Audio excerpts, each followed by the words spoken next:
Alright guys, today we're having another deck profile day. We're back with Kory, and today he's going to be showing us his Monarch deck. It's pretty much one of his favorite decks ever, I would think. Back before these guys got hit, I managed to make it through an entire tournament without taking a single point of damage. Yeah, and that was pretty fun to see. After pulling an all-nighter, might I add. Yeah.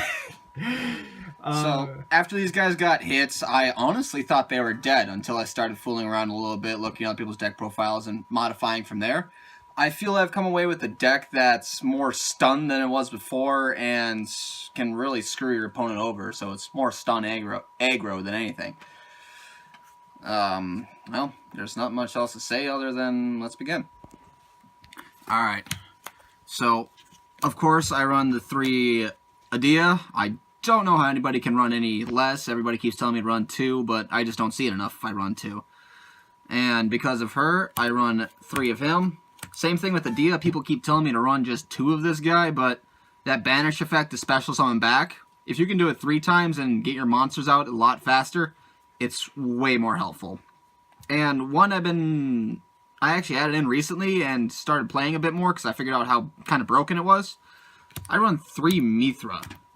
Not only does this special summon in case you can't get a normal summon off, they decide to solemn you, so if you want to bait out one of their solemns. And also, if it gets tributed, you get another tribute summon. So, you special summon her, tribute summon one monster, and you can tribute summon out another monster right afterwards if you do it properly.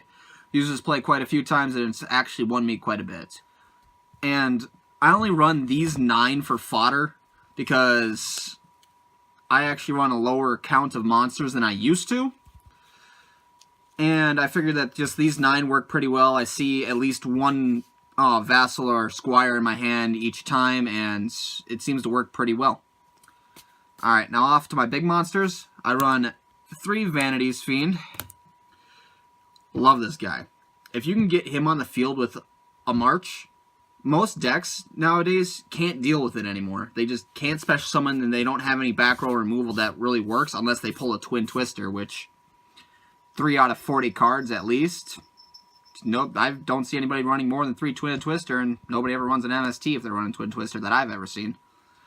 So yeah, great stall guy, and can actually win you games if you get him out turn 1. Run 3 Karaz, mainly for the disruption effect. You can either pop himself in one of your own cards for some draws, or if you have cards on the field you can't deal with that can get targeted and destroyed without too much consequence, go ahead and pop them with this guy, and sure, it might give him a draw, but if you're pushing for game, doesn't really matter in the end. Now for the big guys, the level 8s, I only run 1 Aether. In all honesty, I never thought I'd run less than 3, but once the ban list came out, I didn't really get much of a choice. If this guy ever went up to 2, I'd run it at 2. And if it ever gets unlimited, which I highly doubt it ever will, I'll run it at 3. This is probably the best Monarch, right next to Erebus. Also, the effects that you contribute it into her while on your opponent's turn is just too broken to deal with for most of them. Because tribute her out, special summon him, pop 2 on your opponent's field just for disruption, or whatever you want to pop, and plays can just go insane. Now for the 2 of, I run 2 Thestalos Mega Monarchs. I mainly like running him because I love hand disruption. If I can look at my opponent's hand, kind of figure out what they're planning, and then take out one of the key pieces they need for their combo, it's just a beautiful thing to me. It's glorious. That, and if you can manage to do some burn damage on the side by taking on a monster, it's even better. And now for the MVP of this deck, 3 Erebus. His effect to randomly shuffle one from hand, field, or graveyard back that is non-targeting, non-destruction removal is just too good in this game today. There's no reason not to run him at 3, and I would not cut him down unless he got hit on the ban list like Aether did. Alright, that's it for monsters. I run a total of 1, 2, 3, 4, 5, 6, 7, 8, 9, 10, 11, 12, 13, 14, 15, 16, 17, 18, 19, 20, 21 monsters. 9 of which are the vassals for tribute fodder. So it's a pretty good... That'd be... Yep. That's 12 of the tributes and 9 of the tribute fodder. So it's worked pretty well for me. I rarely ever get bricks anymore, surprisingly. And on to spells. This is a domain deck, so you are expected to run three domain.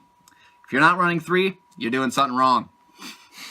This will shut down a majority of decks. You get this off turn 1 with a march and tribute summon monster in the field. The only thing that can save your opponent is once again Twin Twisters, which I don't see very often anymore, and it kind of starts surprising me.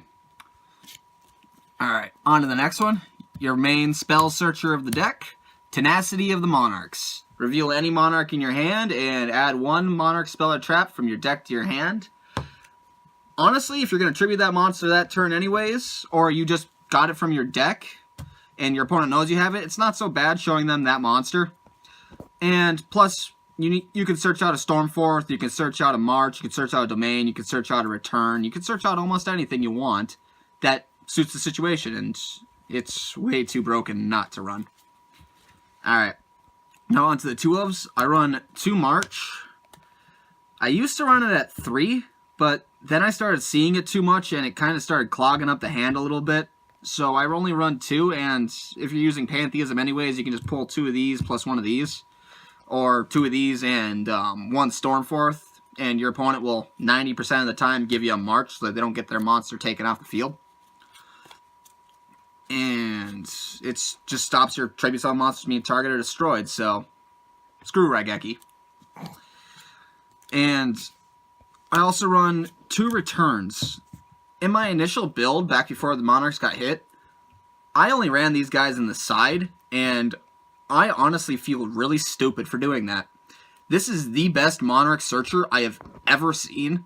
You get this on field turn 1. With, say, you tribute summon out an Erebus, you have a March and Domain on the field, you get to bring an Aether to your hand. No matter what your opponent does, you can tribute stuff out and then just destroy everything they have by doing the Aether combo. Or even bring another one of the Erebus out, so that if they destroy him, you can just special summon out and crap. You can just bring it back by discarding one of these guys to special summon him back from grave. And on to the 1-ofs. Of course, I'd run 1 Pantheism. If I could run any more, I would.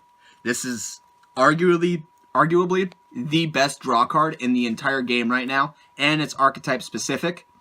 So, sure, the original draw effect to discard 1 to draw 2 after playing this is a +0, but after you banish it from graveyard, you get to search for any 3 Monarch spell and traps.